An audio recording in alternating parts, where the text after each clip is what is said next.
It's Paul Marsh, and I'm delighted to say that I've been joined by comedian Paul Chowdhry. Paul, how are you, sir? Two Pauls don't make a right. I think they make an excellent right. So you are right smack bang in the middle of your tour right now, Englandia.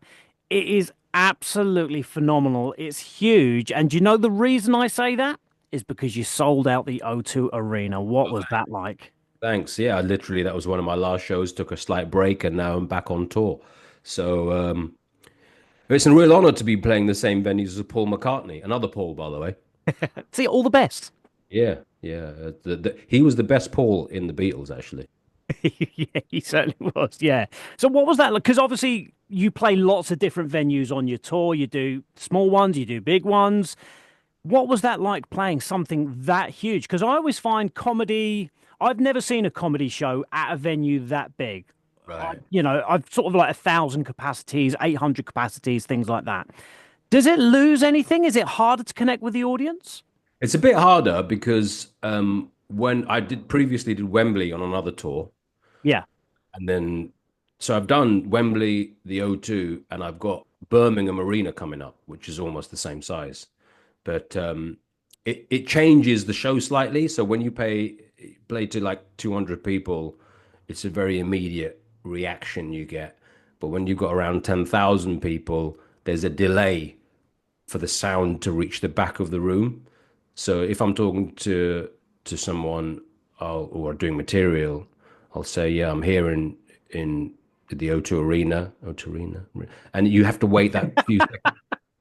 So by the time the sound hits the back of the arena, then you hit the next, and then you have to wait for the laugh to come back. So it changes the timing. Comedy is all about timing, right? So Yes.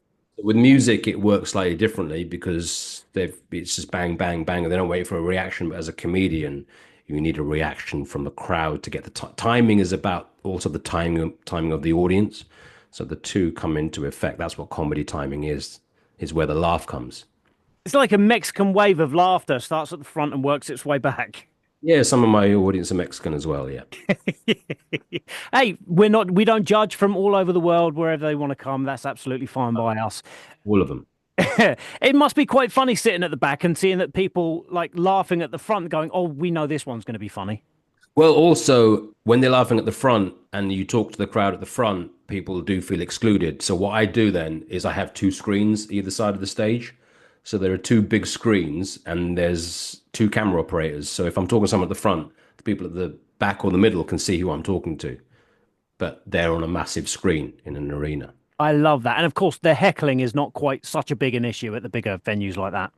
Well, it is because then they heckle you at the front and people at the back can't hear. So then you have to repeat the heckle. And you Right. have to What he said was, Basically, yeah. But where you get away with that up to about 500 because people can hear it. But when you go up to around 1,000, nobody in the room can hear what the people are saying. So you've always got to repeat it over a certain number of people in an audience.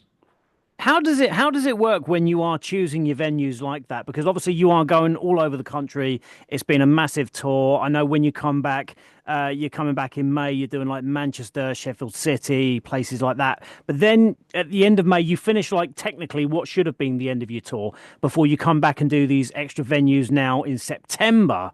How does that work? Are you just like looking go right? Okay, well we've done these cities. We need to find something in between. What's going to be the most suitable venue? How does that work?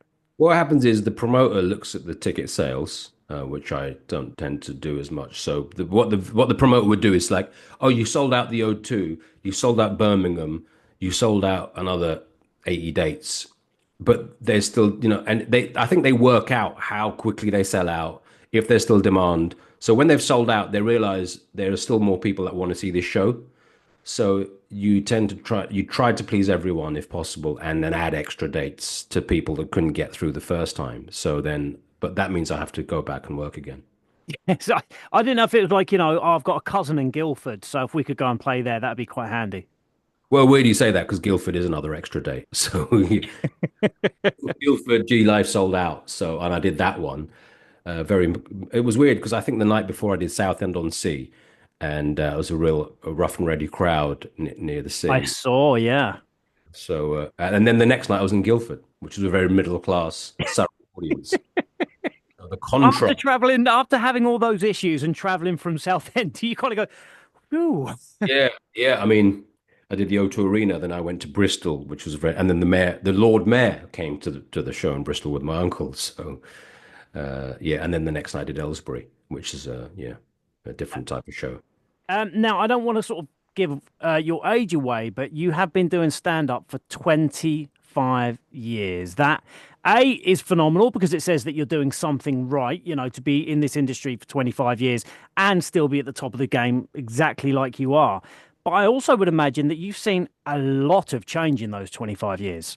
I started like late 90, like mid 98. So when I started, I've been doing almost 26 years now, over half of my life. Wow. So if you can do maths, you'll probably work out my age.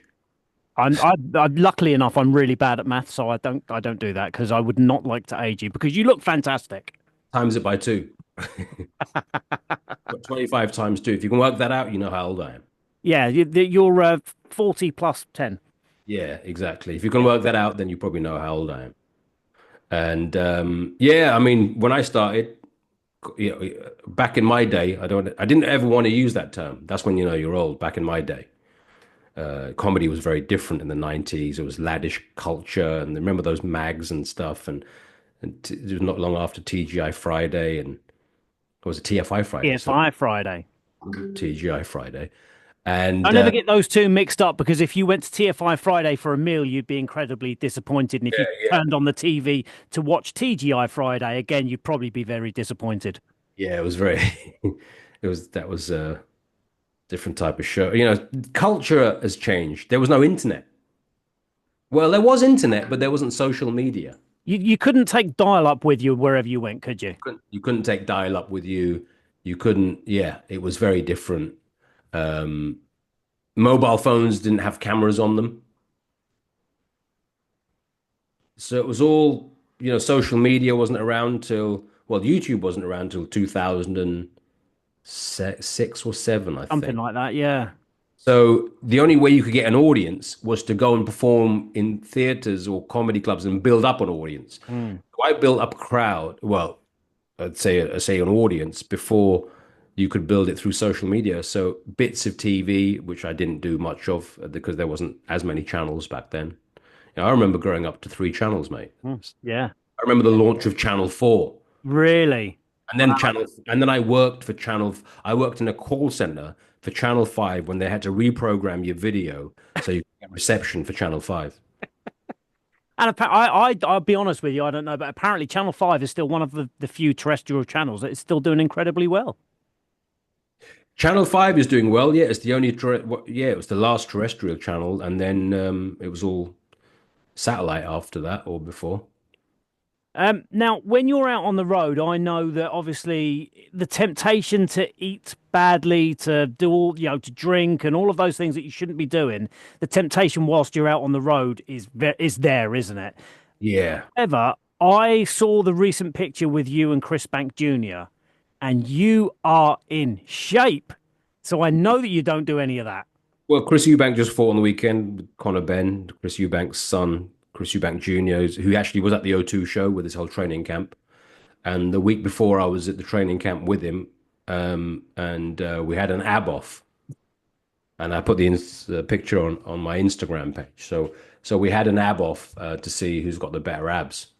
So I tried to keep in shape. It is very difficult. Good point, but this country has become a lot more healthy, and I think we've become more aware of what's good and bad for us. Because when I was on the circuit, driving up and down motorways, the only thing you could eat was a Gingsters. No product placement there, but no disrespect to Gingsters, well, if they're still around. I'm sure they are. I'm sure they are, yeah. Pasties, and they'd chuck them in a microwave there, and a packet of crisps. So yeah, I feel for lorry drivers.